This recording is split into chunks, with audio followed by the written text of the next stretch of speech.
میر محمد علی هستم، مجسمه ساز.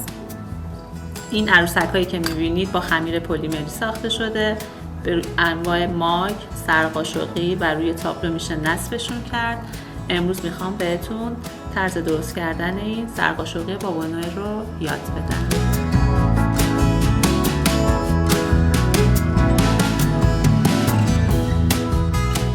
اول از همه گفتم طرح اولیه رو میکشیم، بعد باید اجزا رو از پایین ترین قسمت شروع کنیم، یعنی از ریشه بابا نوئل. خمیر سفیدمون رو برمیداریم، خوب ورزش میدیم.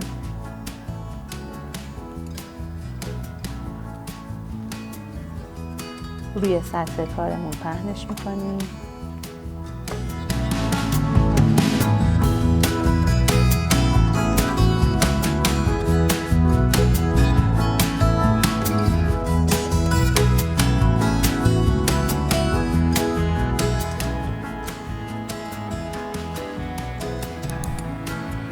اگه روی خمیرمون پرزی بود باید حتما با دستمال مرطوب تمیزش کنیم.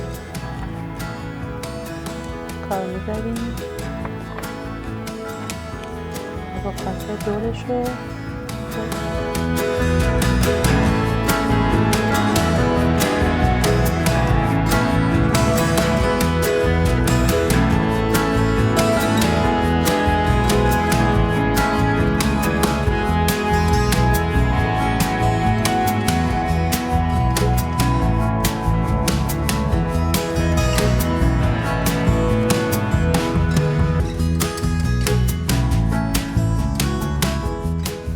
برای صورت میایم از رنگ بدن یا از رنگ صورت استفاده میکنیم.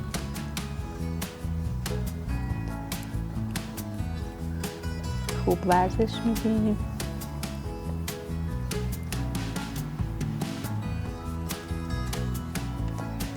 و به اون شکلی که میخوام بازش میکنیم.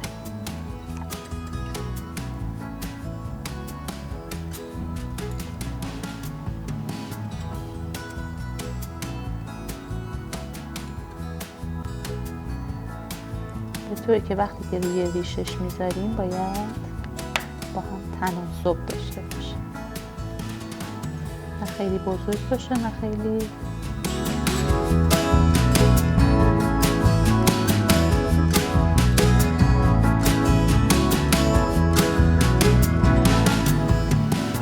خب. وقتی که سر عروسک رو درست کردیم، حالا موقع نصب گوشاش میرسه که دوتا گوشاش رو درست کردیم. برای نصبش هم که باید من روی ابزار ظریف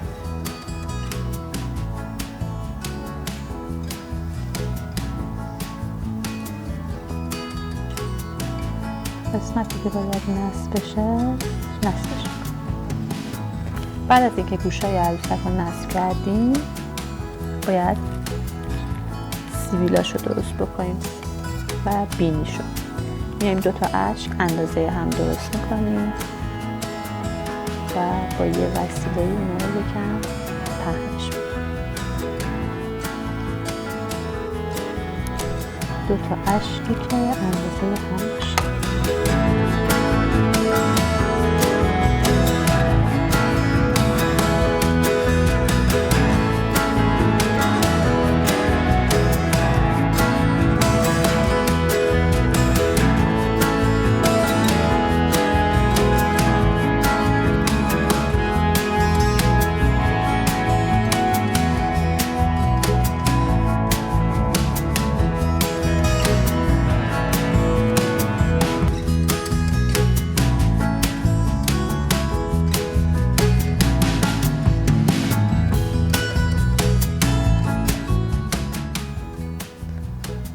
خمیر رو به صورت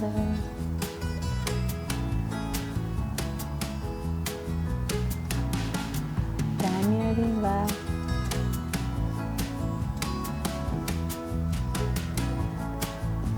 بالای سیبیل ها قرار میدیم.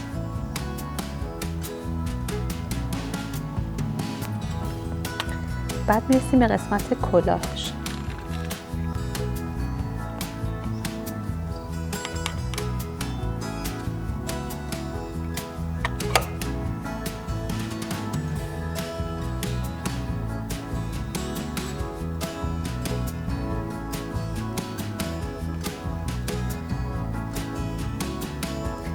اینقدر توی دستمون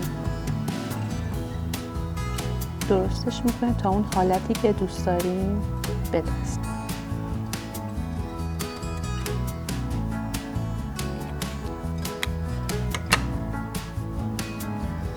روش نقش و نگار میندازیم.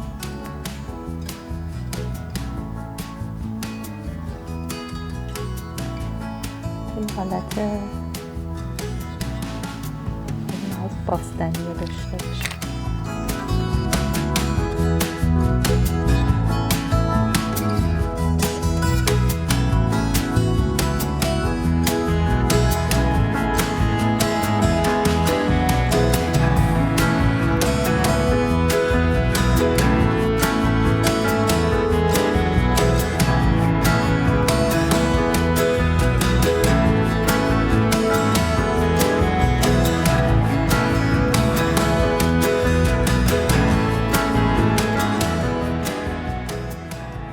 خب وقتی که کارمون آماده شد، مرحله بعد و مرحله پیگمنت زدنه.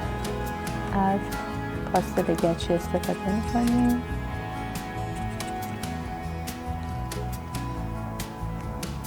این کارمون آماده شد به عنوان سرقاشقی. بعد از اینکه مراحل خشک شدنش انجام شد و اسپری ضد آب بهش زده شد، بعد باید روی قاشقی که میخوایم قرارش بدیم.